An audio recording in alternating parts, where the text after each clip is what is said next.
ভাইয়া আসসালামু আলাইকুম। ওয়ালাইকুম সালাম। ভাইয়া একটা রিকোয়েস্ট, সবাই তো সফলতার গল্প শোনাচ্ছে, আমি চাই একটু আমার ব্যর্থতার গল্পটা শোনাবেন। যদি আপনি অনুমতি দিতেন আমি বলতে পারতাম। আচ্ছা, ঠিক আছে, বল। হ্যাঁ, আমি নটরডেমের স্টুডেন্ট। তো গ্রুপ নাম্বার আমি আপনাদের কাছ থেকে সবার থেকে গ্রুপ রাখবো। আমি নটরডেম থেকে এইচএসসি দেওয়ার পর মেডিকেল পরীক্ষা দিয়েছি। আমার মেডিকেলের মার্ক ছিল 70.25। ডেন্টালে এক্সাম দিয়েছিলাম, ডেন্টাল অতটা ভালো হয় নাই, তো ওইখানে মার্ক ছিল 68। তারপর ভাইয়া বুয়েটের প্রিলিট হয়েছিল, তো রিটেন কি বলবো আসলে, মানে এমন একটা সিচুয়েশন, বুয়েটের রিটেনের রেজাল্ট দেখে আমি অবাক। ওয়েটিং লিস্টে আছে, আসবে না, সিরিয়াল অনেক দূরে।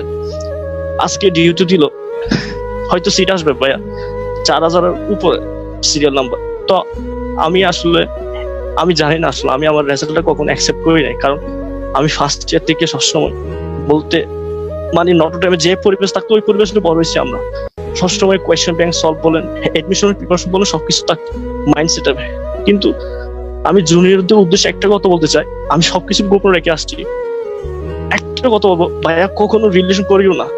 আমার লাইফের আজকে এই স্টেজ আসছে একমাত্র রিলেশনের জন্য।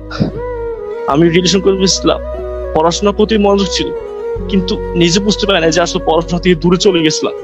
করোনাকালীন সময়ে একটু পড়াশোনা করা হয়নি। আজকে রেজাল্ট বলতে হচ্ছে আজকে আমার এইরকম অনেক ক্লোজ ক্লোজ রেজাল্ট করে আজকে আমার ফ্যামিলি থেকে বলতে হচ্ছে অনেক দূর।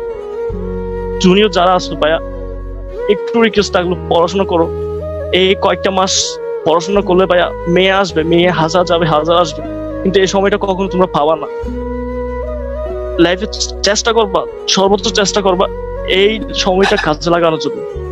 আমি জুনিয়রদের উদ্দেশ্যে এটা বলবো, 22 হোক 23 হোক, সবার ছোট ভাইদের জন্য এই কথাটা আমি বলবো। তোমরা চেষ্টা করবা, সর্বোচ্চ চেষ্টা করবা যেন পড়াশোনা এবং মা বাবার কষ্টটা দিকে থাকানোর জন্য। আমি কক্সবাজারের সন্তান ছিলাম, আমি কক্সবাজার থেকে নটরডেমে চান্স পেয়েছিলাম, অনেক গ্রামের স্টুডেন্ট ছিলাম আমি, কিন্তু আসলে বুঝি নাই যে আসলে এরকম যে একটা কালো জগতে যে পা দিয়ে দেবো আমি আসলে কখনো কল্পনা করি নাই। তো আসলে আমি জানি না আমার কপালে কি আছে। আমি হয়তো আমার দাবিতে হয়তো সিট আসবে, আমি জানি হয়তো একটা সিট পাবো, কিন্তু যে আশা ছিল যে ছোট থেকে বড় একটা যে স্বপ্ন নিয়ে বড় ছিল, ওইটা কখনো আমার হয়তো বা পূরণ হবে না। হয়তো বা জনের উদ্দেশ্যে এই কথাটাই আমি বলবো যে রিলেশনটা কখনো করিও না, পড়াশোনা ঠিক মতো করিও, বা আমার কষ্ট দিয়ে তাকাও ভাইয়া। কয়েকটা মাস কষ্ট করলে তোমার সারাটা জীবন সফলতার মতো ফুল দিতে থাকবে। ধন্যবাদ ভাই, আসলে এই কথাটা আসলে আচ্ছা, বলা